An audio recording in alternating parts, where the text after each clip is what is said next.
STF é o seguinte: os esquerdistas dizem que os apoiadores do presidente Jair Bolsonaro criticam o Supremo Tribunal Federal, mas se esquecem o que o PT dizia sobre a Suprema Corte brasileira.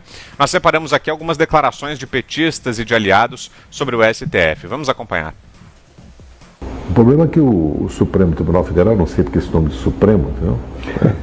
A Corte Constitucional devia chamar, primeiro devia tirar todos os poderes do Supremo, ser só Corte Constitucional. Depois que Judiciário não é poder da República.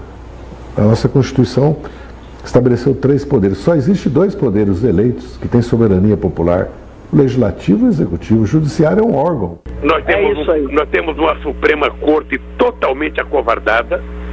Nós temos o Superior Tribunal de Justiça totalmente acovardado. Um parlamento totalmente acovardado. Somente nos últimos tempos é que o PT e o PCdoB começaram a acordar e começaram a brigar. Sabe? Nós temos um presidente da Câmara, presidente do Senado, não sei quanto parlamentar ameaçado, sabe? E fica todo mundo no compasso de que vai acontecer um milagre e vai todo mundo se salvar. Eu sinceramente, estou assustado com a República de Curitiba.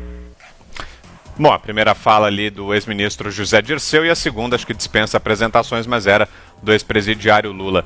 Ô Zé Maria, parece que é aquele garantismo de ocasião, né? Dependendo de para onde o vento está soprando, a favor do STF. Se for para o lado contrário, contra.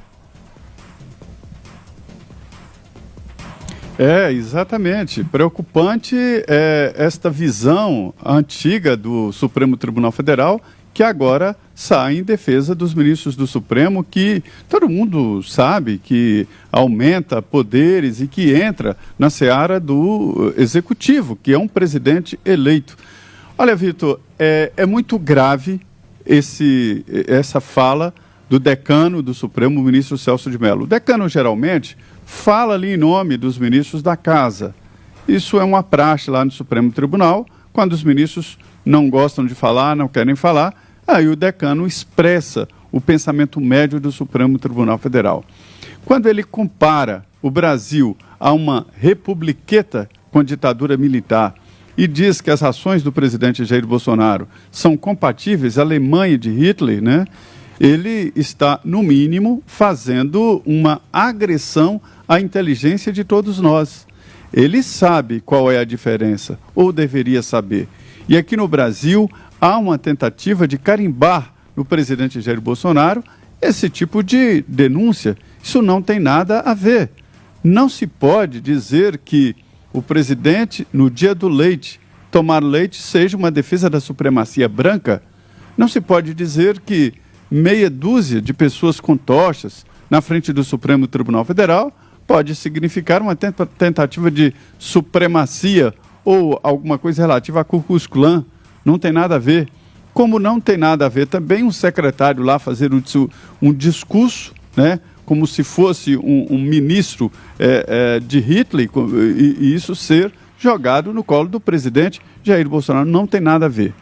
O general Luiz Eduardo Ramos, secretário de governo do presidente Jair Bolsonaro, deu a resposta, e eu achei que foi muito inteligente que não o presidente Jair Bolsonaro responder a Celso de Mello, mas o seu ministro, dizendo: respeite a democracia brasileira e respeite o presidente Jair Bolsonaro, que foi eleito presidente do Brasil.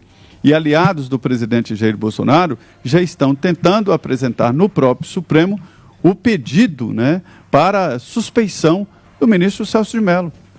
Olha, isso é muito óbvio. Qualquer lugar sério, qualquer país sério, um ministro pego numa declaração assim, ele tinha que renunciar ao cargo de ministro do Supremo Tribunal Federal. De certa forma, tem razão quando se diz que o judiciário é um órgão. É um órgão equivalente a um poder da República, o judiciário. Não é eleito exatamente para ficar distante dos fatos. E isso não está acontecendo. Essa distância, essa independência do judiciário não está acontecendo. Então, assim, é grave. Não me venha dizer que falou internamente. Ele apontou o dedo para o Palácio do Planalto, uma reunião de ministros com o presidente da República. E ali não, uma conversa entre ministros, o que é deplorável. Ministros não podem combinar votos como se estivessem num Big Brother Brasil. Isso não é um BBB, isto é o Supremo Tribunal Federal da República. Eu acho que o mínimo aí seria decretar a suspeição do ministro Celso de Mello. E ele mesmo deveria chegar a essa conclusão, né, Vitor? Ô Augusto, e rapidinho antes de eu chamar o intervalo, queria te ouvir sobre essa lembrança que a gente trouxe aqui do raciocínio dos petistas sobre o Supremo Tribunal Federal. Diga aí, Augusto. Por que ninguém se insurgiu contra isso aí? Esses vídeos circularam, por que não falaram nada? Porque o decano não falou em nome dos seus pares, que ele gosta, dos seus pares no Pretório Excelso. Né? O homem do voto de 3 horas não teve tempo para isso. Então é uma coisa deliberada mesmo, tá? É um absurdo, ele não pode mais julgar um caso, ele já se manifestou. Ele tem que se declarar sob suspeição. Ele sabe isso, pelo menos. Ele deu um voto. Se eu comparo alguém ao Hitler, é evidente que eu não vou votar pela absolvição desse cara. Claro que não.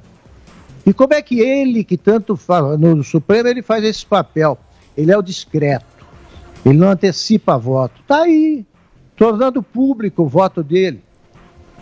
Apoiado num besteirol que, olha, precisa ter a cabeça em desordem, né? Precisa ter a cabeça baldia, como é a da Dilma, como é a do Lula, para misturar tanta bobagem num texto só e de quinta categoria, né?